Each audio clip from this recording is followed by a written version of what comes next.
Good afternoon, badass artists. I'm Mia Luyando. Today we are back in our book Luna. We've been working on a couple of little projects in here, but on, I think it was Saturday, Sunday, not sure which day, we started a marker project. We used markers from the brand called Hang Fan to do her skin. And to start the day, we are just going to fill in a little bit of the area where her chest, where we've got these muscles and bones and shadows. We're going to fill in a little bit more color. We're going to make her a little, we're just going to blend her out a little bit more. I'm going to zoom in here in just a second. But to plot our course for the day, I think what we'll do is we're going to use the markers to pink out her dress. I'm going to give it a real pale pink. And let me grab my swatch books so you can see what I'm talking about here. I did finally manage to swatch them this weekend. Here we go. But I was thinking about a pretty pale pink, maybe this one or that one, probably this one, this number 322. Let me find it over here. This one. And maybe the shadows with this 323 color. It's right there behind it. There we go. So I was thinking these two colors for her dress. Let me move this back out of the way. And then we had talked on that also about this neat granular watercolor paint that I had ordered. I had tried it and I didn't get the result that I was hoping for, but I think it's because I didn't use enough water. So I've got these setting off to the side, soaking in some water right now to go ahead and activate them. And I think we will do her wings in that paint. So without further ado, and I'm talking about how much time will we use up. It's gonna depend on our dry time. If our wings are kind of juicy or our dress is still kind of wet, we're gonna have to skip to a different project and let this one dry for a little while, which is fine. We don't mind that. So we were using these three colors from Crayola Colors of the World. This is light medium golden, medium deep almond, and very deep rose. These were the three colors that we used in her skin. So I'm gonna just jump in with this medium deep almond. And I'm gonna deepen. Let me go ahead and zoom us in. We've got Fiona here. She's helping us today, lending us some good fairy mojo. Let me zoom us in a little so it's a bit more productive for us. I'm just going to deepen this little shadow area here.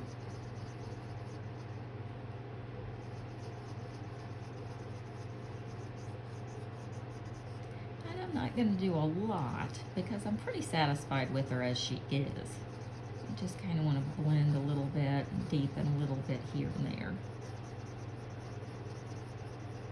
She just seemed a little light still, and I wanted to deepen her up a little bit.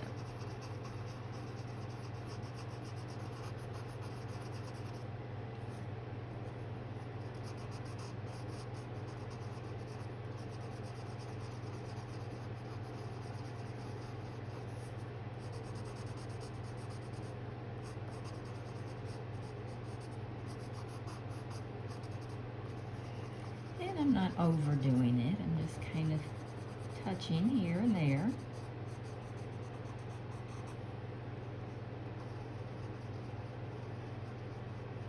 And I do kind of want to make her look overdone. I had said over the weekend I had made her cheeks a little bit dark, but I'm okay with that because I wanted her skin tone to be a little deeper because of the paleness of the dress and hair. So for now, I'm going to leave these over to the side, and I'm going to jump into her dress. I'm going to start with the light, This is number 322, and I'll link these in the description below. Everything that I use, I always link in the description below. If you're having a hard time finding the description and all of the links, search for the area that says more, ... and click there, and it'll usually give you a drop-down menu where all the links are. If you're on your laptop, I think it's just says description or more information or something like that, and you click there and it'll give you all the links in my description of the video. So I'm going to open this lighter one. Actually, now that I think about it, I'm going to open the darker one. It's number 323. It's called Fruit Pink, and I'm using the brush end. I'm going to just sort of go in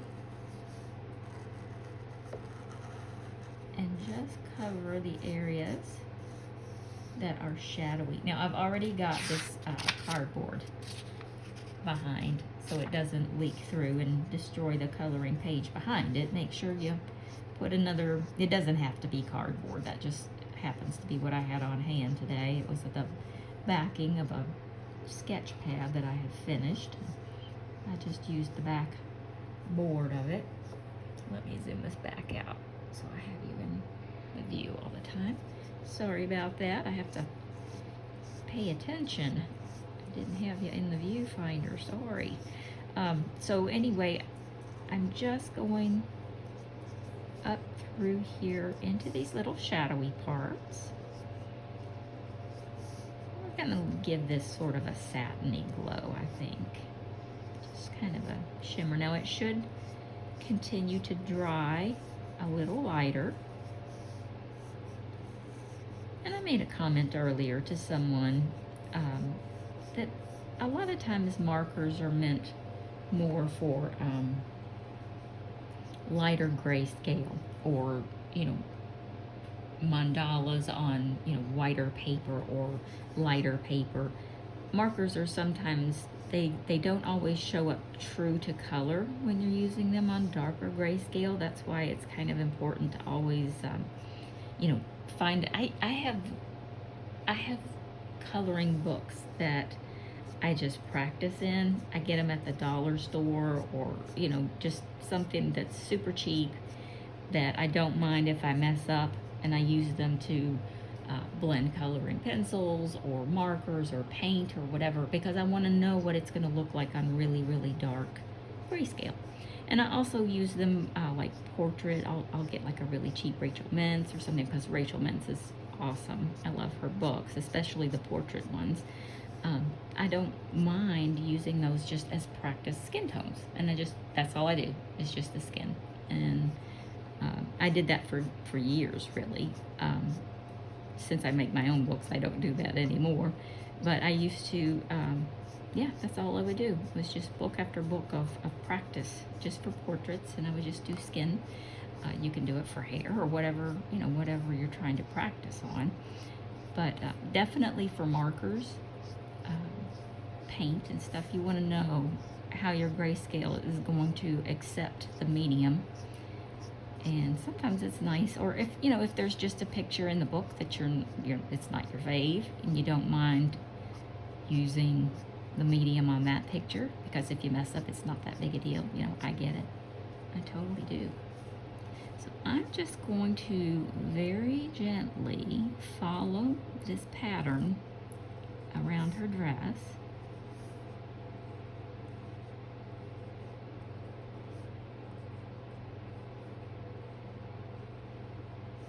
You notice I had to stop talking so I could concentrate. I can't always do two things at once. You guys know me best. So I'm just going to continue to deepen these shadows with this pretty pink. I call this kind of a ballet pink, sort of a warm pink. Like the little leather from ballet shoes. I took ballet for years when I was younger. This is kind of what I call a ballet.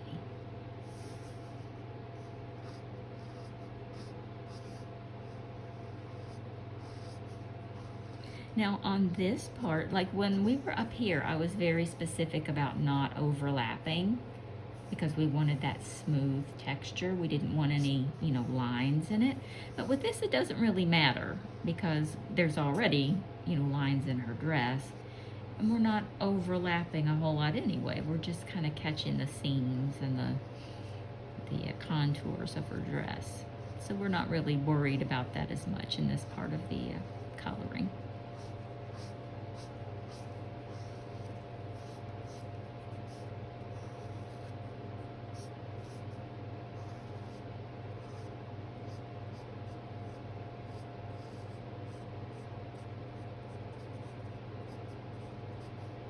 And I'm just kind of touching around this little floral area because I think I will come back in with maybe gold or metallic green.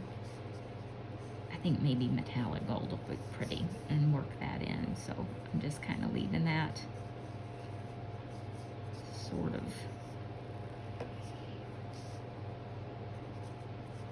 open there.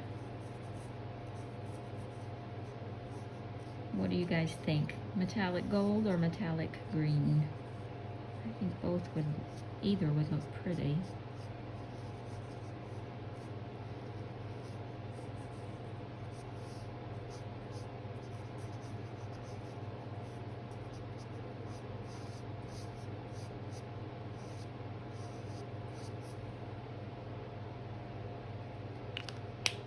Okay, now I'm going to use the lighter one. This is number 322. It's called Pink Flamingo.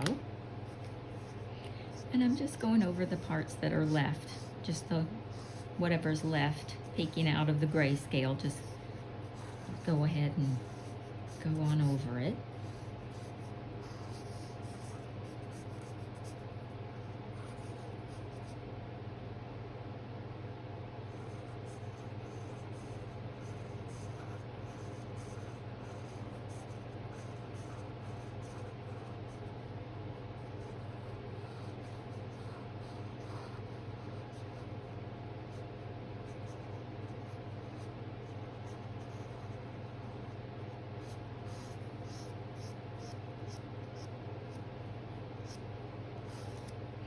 And these little embellishments that we're kind of coloring over, we'll also go back and pick those out with our pencils and gel pens and fill those in appropriately. All of these little jeweled and extras along here.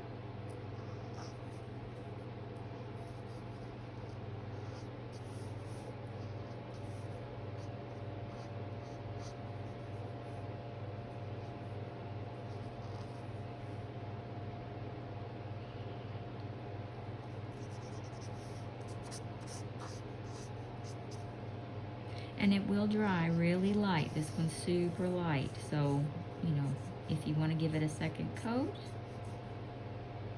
be my guest. I think I'm going to make it a little darker just on the bodice area.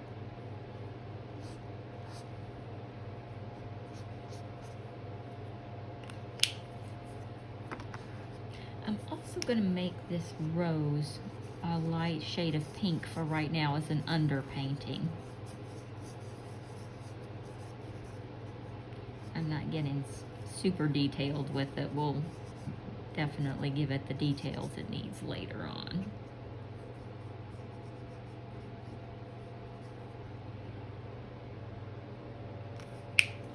Okay, so I'm going to set these aside. I might as well just go ahead and put them back. Put them where they go, right, Mia? Okay, so this is, I'm moving the paint over here. This is what it looks like. It's been sitting here and kind of percolating in the water. I think what I'm going to do, let me get my little brushes out. I'm going to use the one that's called Aurora Pink.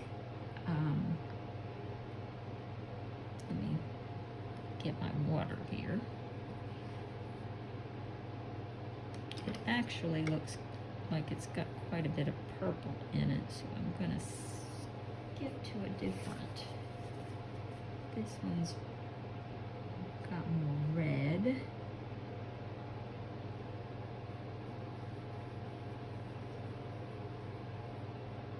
I'm just clearing my brush out. Sorry, guys.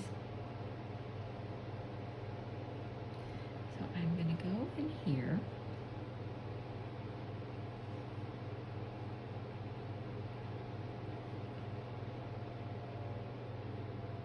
And touch the wings. And I'm just very lightly gonna add the paint in. And hopefully the color separating mechanisms of these will start working and we'll see some interesting colors.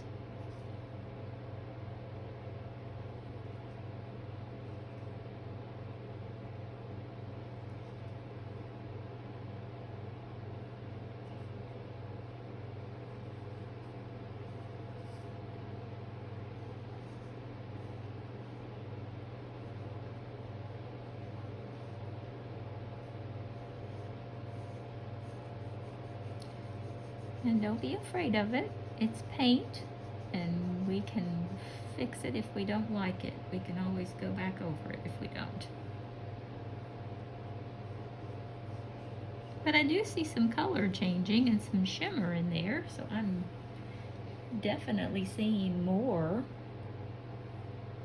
movement than I did on the first try. So I'm very excited about that.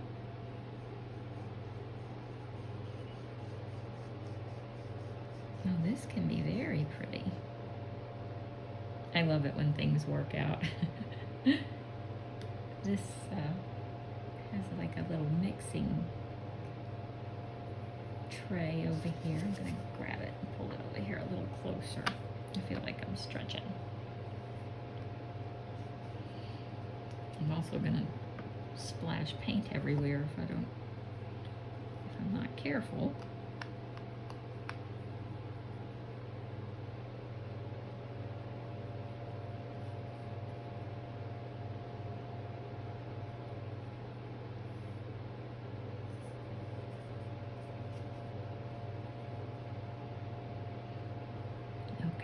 Try again.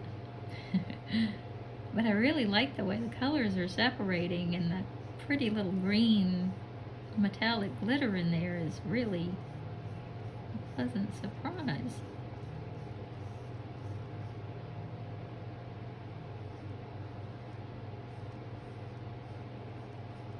And it'll be really easy to go back in and add those little veins from her wings with a gold or an iridescent, like a white or I think gold. We'll stick with gold embellishments. I think that's gonna look really pretty, guys. I'm so excited. I really was not sure how this was gonna do. I had high hopes though.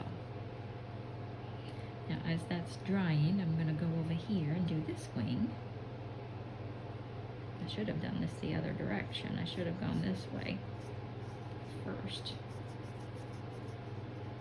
That's okay.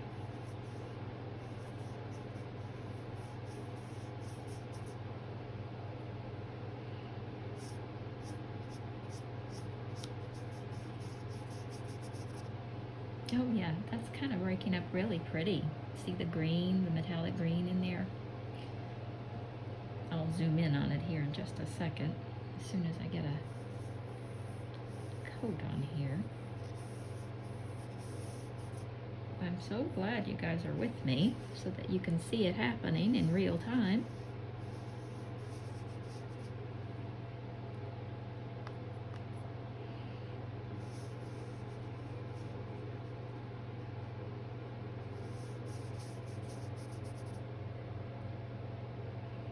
It sure is pretty.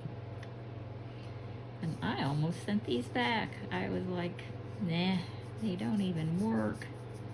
But I did happen to write to the company and I was like, you know, maybe I'm doing something wrong because I see you guys have great reviews. And they were like, you probably didn't use enough water. They really have to be desaturated. I'm like, okay, fair enough. And here we are. They weren't lying, were they? because I just barely have any pigment. This is, you know, it's like 95% water.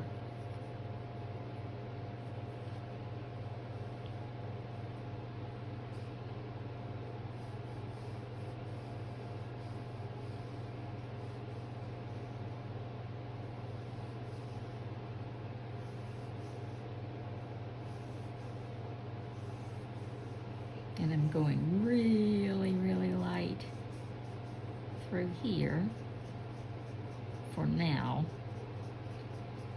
It might change, let's see.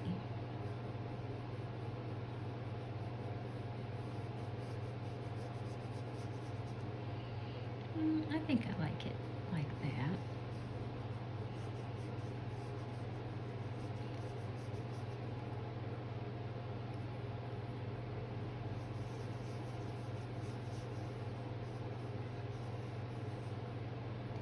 And we'll have to give this one about, I'm gonna give it a good 24 hours of dry time, and then we'll come back and we'll do the background, we'll do all her details and her hair. It's gonna be so pretty. I'm thinking like a forest green background, and we'll finish her little pink roses, and I think she's gonna be just lovely. You'll have to let me know in the comments what you think of the paint. We're kind of watching it dry as we speak, but I really like this kind of color changing. I really like that. It's kind of it sort of looks tattered almost, you know? Kind of like she got caught up in a windstorm. I like that. I definitely do. And when I was making the book, I was so saturated with the blues and greens of the Luna Moth. I've just kind of been on this overkill of pink and purple lately. I think I'm trying to balance myself out. So, plus we have the holidays. I think I'm just kind of full of reds and greens and pinks and purples. I'm going through a color mood, you guys. But I think just for the sake of dry time, I'm going to go ahead and cut the video there today, and we will pick up again on Wednesday. Today is Monday, but I really am feeling very, very happy with the way this paint is looking. Let me zoom you guys in a little more so you can see. I really am feeling like this is gonna, as it continues to dry more, it's gonna look even better. I think she's just beautiful, you all. I hope you're following along with me at home. But yeah, I think I will leave the video there for today.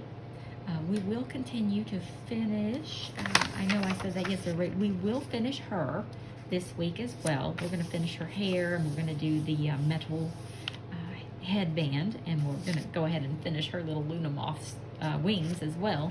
I just kind of got sidetracked with this. I was so excited. After we do that one, we are going to jump over to Grandma's Cottage. We worked in her last year, and it's been a year. This is the 1-year anniversary of Grandma's Cottage. So I thought we would bring that out and work on one of the cute little creatures in here. Let me see what we got. I don't know. We've got a lot of cute little creatures in here, little woodland creatures, and they're kind of festive. I'll put the link to that in the description below. But we're also going to do a few more from Luna. We're by no means finished here. We've got a long way to go in Luna. We'll probably do, I don't know, at least 3 or 4 more images from this book together. So anyway, I'm going to let this dry. I'm going to stop touching. I need to stop messing with it. If you found the video helpful, I hope you'll give me a thumbs up. It's so helpful for the channel. It really helps other people who are looking for channels like these to find us, hang out with us, become a badass artist too. I'm going to put the link to my badass art group over on Facebook. And if you haven't joined me already, come on over, join us, share your badass art with us. And I guess that takes care of everything. Okay, everybody, I'll see you Wednesday.